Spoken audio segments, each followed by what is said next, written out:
Bonjour à tous et bienvenue sur la chaîne Mémoire de guerre. Aujourd'hui, je vous propose de découvrir la Drillish Rock modèle 1933 de la Heer, ou en français, la veste de travail modèle 1933 de l'armée de terre allemande. Au début des années 30, la Reichswehr modifie drastiquement la conception de l'uniforme de ses soldats en adoptant la Feldbluse modèle 1933. Cette vareuse sera modifiée tout au long des années 30 et de la guerre pour donner les modèles 36, 40, 42, 43, puis 44, plus familiers des collectionneurs. L'adoption de ce nouvel effet a pour but de n'avoir pour toute saison qu'un seul uniforme. De ce fait, la Feldbluse, dans sa conception d'origine, est un condensé des vareuses de la fin de la guerre 14-18 et des vareuses d'été de la Reichswehr en Moleskine. Elle est en laine et taille plutôt large, ce qui permet d'enfiler un pull sous l'effet et ainsi se protéger du froid. De l'autre côté, elle est dépourvue de doublure et dispose de fentes au niveau des manches afin de pouvoir relever celle-ci durant l'été. Le nouvel effet en laine est donc portable été comme hiver et sa coupe reste dans la lignée des effets du Lanzer de 14-18. Un problème surgit néanmoins, l'usure du tissu. Si la vareuse doit être utilisée en campagne et en service, elle n'en reste pas moins un effet coûteux à produire et qui est censé durer plusieurs années. De plus, l'absence de doublure accélère l'usure du drap. Il faut de fait trouver un moyen de réduire au maximum l'usure de celui-ci lors des entraînements et des corvées. Un ensemble de treillis, vestes et pantalons est en conséquence adopté en avril 1933, reprenant l'idée des treillis portés en 14-18. L'effet, de couleur écrue, est réalisé en coton tissé en chevron. La veste est fermée par 5 boutons amovibles, ceci afin de limiter leur usure prématurée lors des lavages.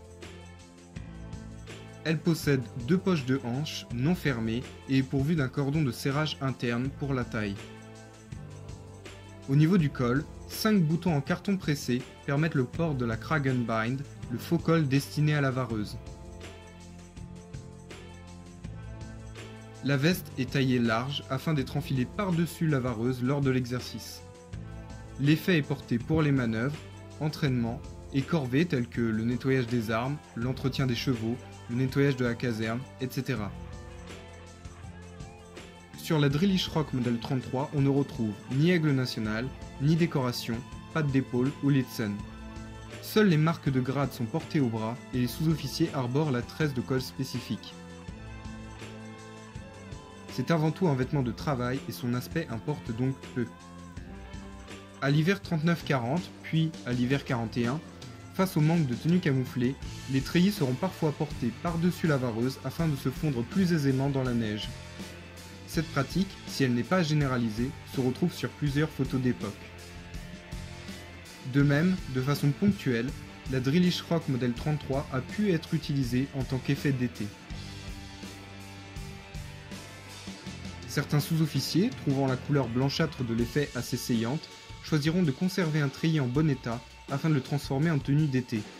Il sera alors agrémenté d'insignes, décorations, voire même recoupé par un tailleur avec l'ajout de poches. L'exemplaire présenté ici a pour le moins été utilisé.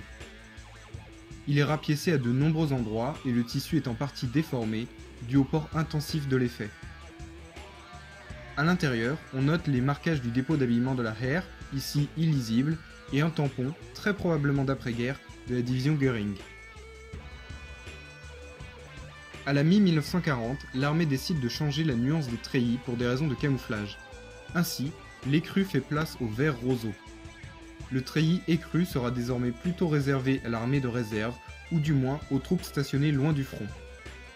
Le modèle dit 40 est très apprécié par les troupes stationnées dans les pays chauds, ou tout simplement à la belle saison, sa nuance étant proche du felgro de l'uniforme en laine.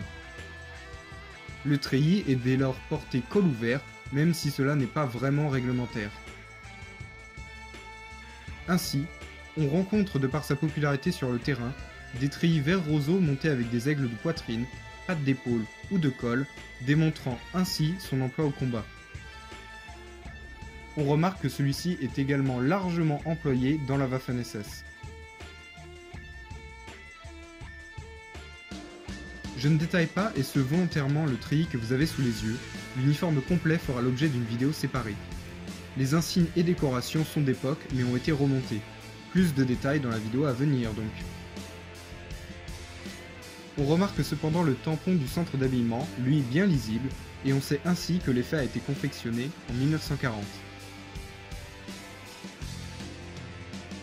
Ce modèle, dit 40, même si dans les faits il s'agit toujours d'un modèle 33, sera fabriqué jusqu'en 1942, date à laquelle le treillis modèle 42 le remplacera.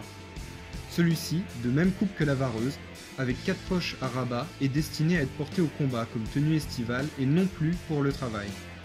Il est fréquemment observé et ce sur tous les fronts, et revient en fait à la mission de départ de la vareuse en Moleskine de la Reichswehr, 10 ans plus tôt donc. Je vous remercie d'avoir suivi la vidéo, n'hésitez pas à commenter, les sources sont comme toujours en description. Je vous dis à très vite sur Mémoire de Guerre, salut!